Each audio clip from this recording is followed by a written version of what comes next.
हावड़ा में जैसे जैसे चुनाव नजदीक आ रहा है, गर्मी का ताप भी बढ़ता जा रहा है। आज हावड़ा का तापमात्रा 43 डिग्री और इसी में सभी राजनीतिक पार्टियों ने भी आज नामांकन दाखिल किया। बीजेपी के तरफ से रथीन चक्रवर्ती, टीएमसी कांग्रेस के तरफ से प्रसून बैनर्जी और सर्व भारतीय महासभा के तरफ से राजेश कुमार प्रसाद ने आज हावड़ा में नामांकन दाखिल। आइए हम सभी दलों क्या कहा आपको सुनाता हूँ।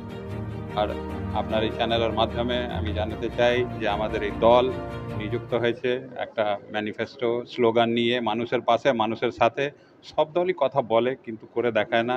বিগত কত ধরে মনে করুন 40 বছরের বেশি সময় আমরা দেখেছি যে এই কি দুর্দশায় হাওড়া, বিশেষ করে হাওড়া কেন্দ্র রয়ে গেছে, যার ফলে আমরা এটা মনে হলো যে আমাদের পার্টি খুব নতুন পার্টি, কিন্তু আমরা এই লড়াইতে নেমে পড়েছি। আর আশা করছি যে এই লড়াই যে আমাদের একটা, আপনি বলতে পারেন যে ইতিহাস একটা লিখবার মতন আমরা ক্ষমতা নিয়ে এসেছি। আর মানুষের পাশে দাঁড়িয়ে চেষ্টা করব এই ইতিহাসটাকে যেন এক ভালোভাবে একটা শব্দ দিতে পারি, ভালোভাবে সেন্টেন্স দিতে পারি, আর মানুষ মাত্রের জীবনে কিছু একটা চেঞ্জ আপনি বলতে পারেন আনার চেষ্টা করতে পারি। ধন্যবাদ।